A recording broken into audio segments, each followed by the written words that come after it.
Hey everyone, how's it going? It's that nerd Ryan here, and today we're gonna be doing kind of an old school. Oh, oops.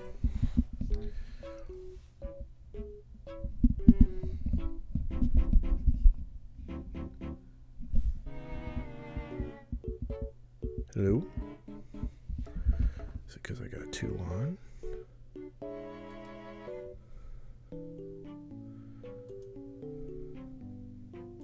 Could be.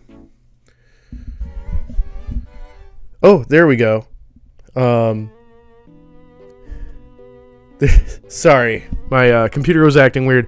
How's it going, everybody? It's that nerd Ryan here, and we're gonna do an old school video today, covering the first chapter of JOJOLANDS. Covering it mainly for the sole fact that I'm not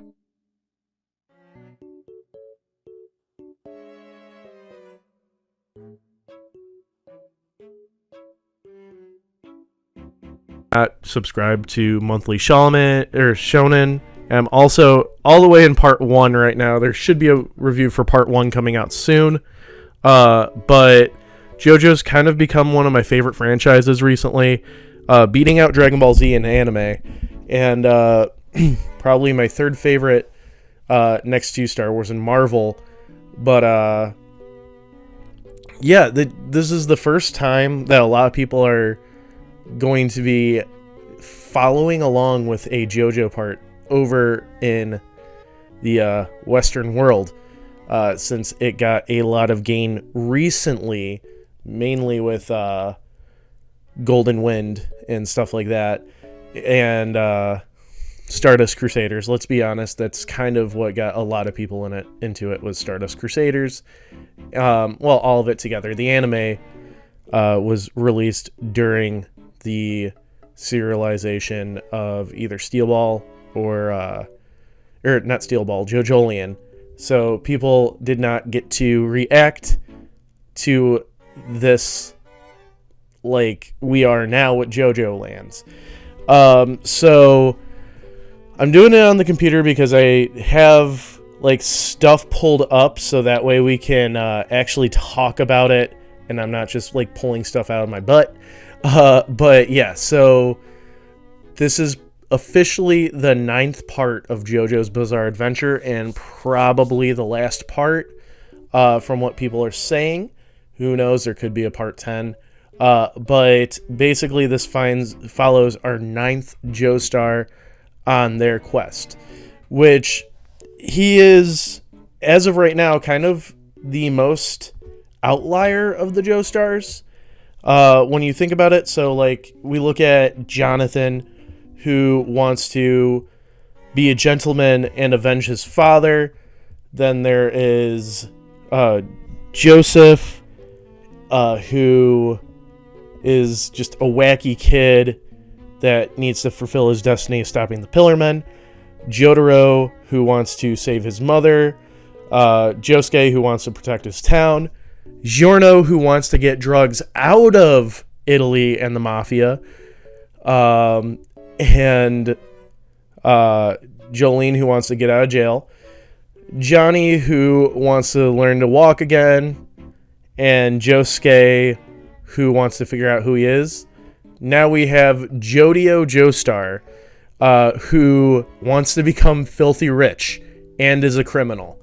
So what's kind of funny about that to me is Jodio is kind of this alternate realities version of Giorno, but Giorno wants to get rid of drugs while Jodio is a drug seller.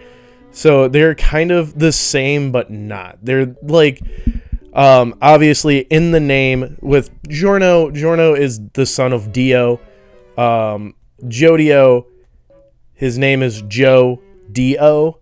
So it's kind of showing, I mean, obviously they haven't introduced his father. His father's absent. It might be a descendant of Diego Brando. But it's just kind of showing that he's basically Giorno, but a more darker version. I have a theory that I'm going to get in onto this video on what's going to change about him. But yeah, Jodio is a 15-year-old drug dealer in Hawaii, has an older brother named Dragona who acts and looks feminine. People are not sure if it's a transgender thing, if it's just an augmentation thing, or a mistranslation. I don't think it matters, mainly for the fact of the theory that I'm going to present at the end. But Dragona does look like an interesting character, regardless of what their gender actually is. So their first scene, 1, mentions COVID. 2, shows their stands. And 3, kind of shows how merciless and just criminals they are. I mean, they kill 2 cops. Jodio uses his stand, November Rain, which causes heavy rain to pour, and by heavy rain, it's like weighted. There's a theory that it's the weight of whatever he touches, because he touches a car right before he uses November Rain. And then Dragona's is machine operators, or smooth operators, which changes around and disorients things. So they change around a cop's face, change around their ID, change around license plates, stuff like that. So, I mean, their stands are pretty good for criminal activity. We're also introduced to Jodio at high school. He sells hard drugs to a senior. So, yeah, very different outlier. I mean, one of Giorno's first things is him saying how he wants to get drugs out of the mafia and out of Italy and stuff like that. And you have Jodio, who's straight up just selling meth to a senior. Yeah, so it's very, very strange how me and my friends were actually talking how this is going to like change, how he's going to change to be more of a protagonist than this dark evil, not evil, but dark criminal, which he does explain in his mind, his philosophy on life, which is that there's mechanisms and they're like unseen forces like stands, but more realistic. Like you could actually kind of look at mechanisms in this world of like, you do this, and because you act like this happens sort of situation. So like he's saying how like, because he does his job, he only talks when he needs to. He is one of the best workers for his boss, which is Marilyn May Q, who we meet later on in this chapter. But like stuff like that, we also learn that he is doing this to protect his mother. They don't really reveal how, but Barbara Ann Joestar, everybody is nice to her. Everybody's like, basically they're her silent protector. Later on, we're also introduced to Paco, who has the stand The Hustle, and he's kind of like their third.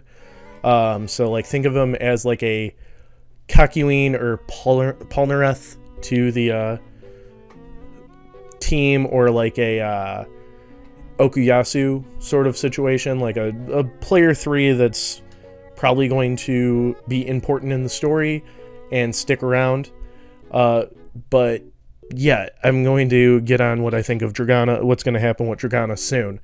But yeah, I think that this is a very interesting intro. Oh yeah, and then his philosophy in life is that criminals and non-criminals are the same. They are all here to make money, which his goal is to become filthy rich. And he just believes that non-criminals and criminals are the same. Criminals just go outside the law to make money. Anyways, so they go and continue on like getting this plan set up for their next mission, and they're introduced to a fourth person that kind of becomes a wild card, and that's where it ends.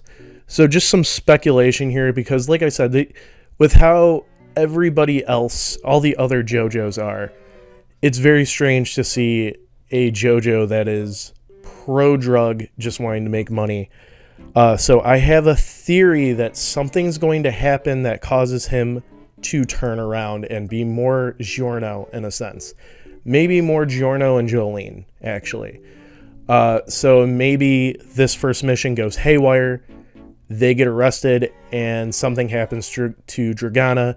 Me and my friend were talking where maybe Dragana gets murdered by a drug addict, or maybe Dragana was on drugs and overdosed and died, causing Jodio to be like, okay, maybe this is bad, and I should make sure that we don't deal drugs, and turn into like that Giorno thing of, I'm going to stop. Maybe Meryl May Q is kind of like I can't think of the boss's name, but the big fat guy in prison in Golden Wind that Giorno turns the banana into a gun on.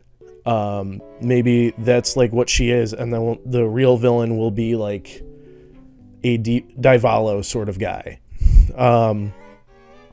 But yeah, so I have a feeling something's going to happen to Dragana because they're very close, and I could only see him changing his mind by losing the person that he's close with.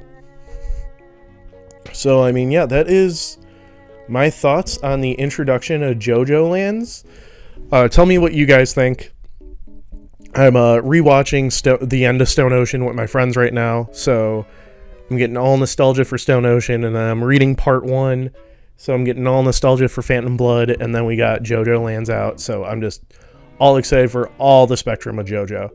So make sure you guys smash that like button, or subscribe button, or whatever, and have an amazing day. It's That Nerd Ryan, signing off.